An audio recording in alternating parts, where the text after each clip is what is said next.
Hello all, and welcome to this afternoon's rum review. So, as you know, I'm in this current series of which I've uploaded absolutely nothing, and I probably have like 50 backlogged right now. It'll probably take me weeks to upload it all. I'm mostly focusing on local product, and one of the most common local products made in Hawaii, outside of course, craft beer, is rum, which makes sense because Hawaii was once a sugar island. So we are going to be reviewing a rum today. And this is probably the easiest to find rum outside of Hawaii. And this is the Koloa Kauai White Hawaiian Rum.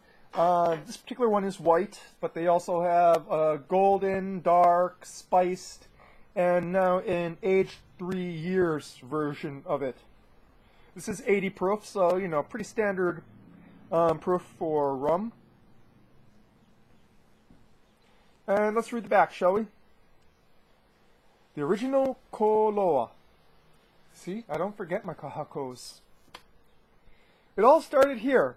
Hawaii's first sugar plantation was established on Kauai in 1835 in Koloa town.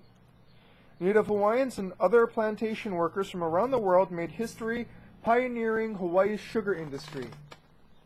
Today, Kauai's tall cane continues to thrive in rich volcanic soil, nurtured by the pure waters of Mount Waialeale, the wettest spot on Earth. It is from this proud heritage that we handcraft our small batch premium Hawaiian rum, Kauai's very own, No Ka Heke, distributed and bottled in the USA by Koloa Rum Company, Kalaheo, Kauai, Hawaii. So I already poured this out because I think it needs to air a bit, I find. So this rum is not like most Caribbean rums. In fact, it's not like most rums at all. So, as you know, I've mostly, when it comes to distilled liquors, I've mostly reviewed whiskeys, and whiskey's what I know best. So I kind of have to go and review my rums. And so this is a white rum. And it is not made from molasses like most rums in the English-speaking world are. And it is not made from pressed cane sugar juice like they are made in the French Caribbean and Brazil, as well as various other places around the world. And both of those have slightly different flavor profiles. And one of the other companies in Hawaii does use a pressed cane juice rum, pressed cane juice to go as their mash base for the rum. This one uses crystallized brown sugar, pretty much. So crystallized unbleached sugar from Kauai. The other odd aspect about this rum is that most rums, even white rums, are usually aged a year or so. White rums in stainless steel vats. And I don't know exactly the reason how the taste profile changes from that aging. This is straight. So after it comes out of the pot, it goes straight to the bottle, more or less. And, well, let's get to it. So, as you can see here, I'm going to open this really quickly. This bright going day. Perfectly clear. No coloration whatsoever. Fairly thick legs, as you can see. So lots of residual sugar in there. Very thick.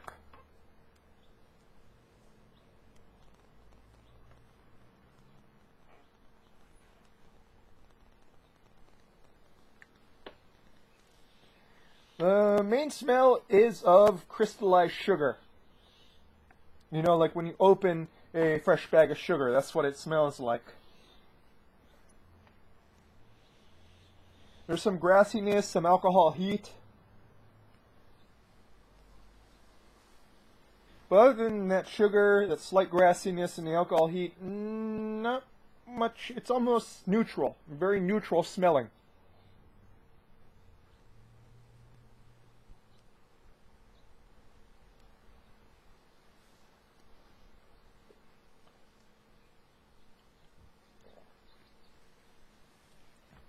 fairly hot on the palate, but then most white rums are fairly hot on the palate.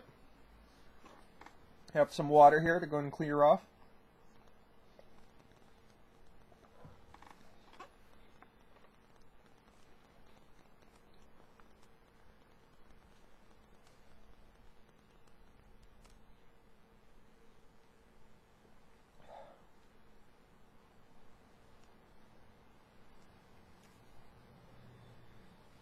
To be honest, there's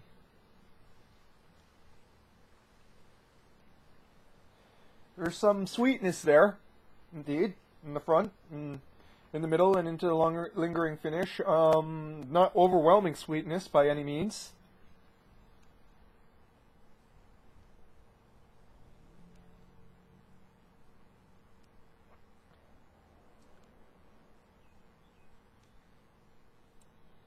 Some grassy, herbaceous notes in the finish.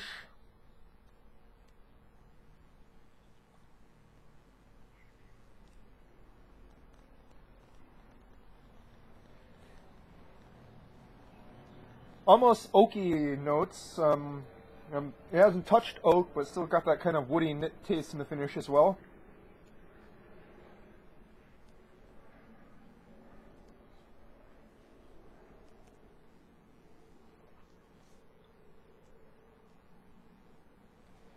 In the front and in the mids, it's, other than sweetness, it's almost, like a neutral spirit, really.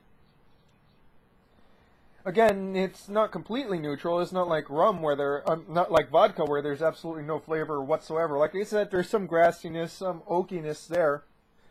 And I guess the sweetness might be said to have like some sort of sugary, almost slightly molasses aspect, but it's just more, it's really more of an undefined sweetness to it. It's not overly hot, but so far as I can tell, compared to like some whiskeys I've had, I wouldn't know how to rate it.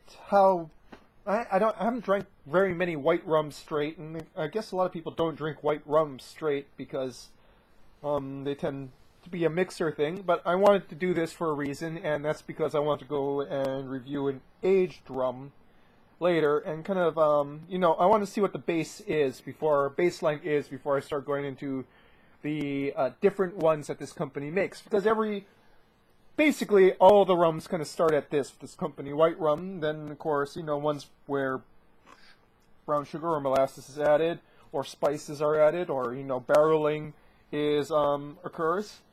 And so, honestly, it's fairly neutral.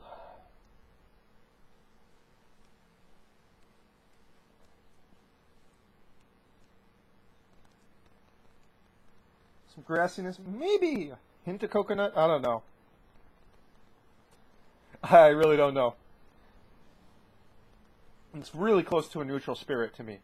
Maybe I've just been drinking too much scotch and other strongly flavored things, but not too much I'm catching here.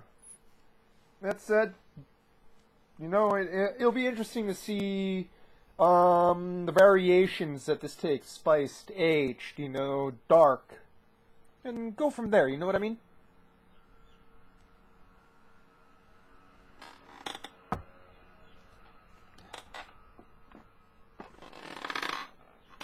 So, in Hawaii, this is about 25 bucks at the liquor store. I've heard it's much more expensive on the mainland. As a mixer, it probably won't be bad as a mixer, because there's no real off notes to it.